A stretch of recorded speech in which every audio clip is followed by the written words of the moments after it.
কেনাকাটা করতে আমরা মেয়েরা কিন্তু সবাই কম বেশি ভালোবাসি, কিন্তু সবসময় যে কেনাকাটা করার জন্যই কোনো দোকানে যেতে হবে বা কোনো জায়গায় যেতে হবে বিষয়টা কিন্তু এমন না। মাঝে মাঝে ঘুরে বেড়ানোর জন্য, মনটা ভালো করার জন্য কিন্তু ঘুরে ঘুরে জিনিসপত্র দেখা, মেলায় যাওয়া করা যেতে পারে।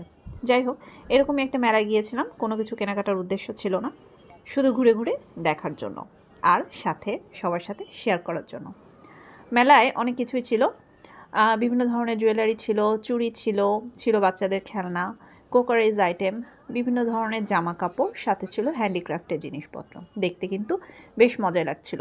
ঘুরে ঘুরে যদিও টুকটাক ছোটোখাটো জিনিসপত্র পছন্দ হয়েছিল, কিনেও নিয়েছিলাম। যাই হোক, সবাই ভালো থাকবেন, ভিডিওটা দেখবেন, ভালো লাগলে অবশ্যই কমেন্ট করবেন। আর যারা নতুন আমার ভিডিও দেখছেন তাদের কাছে অনুরোধ রইল আমার চ্যানেলটা ঘুরে আসার জন্য এবং চ্যানেলটাকে সাবস্ক্রাইব করার জন্য।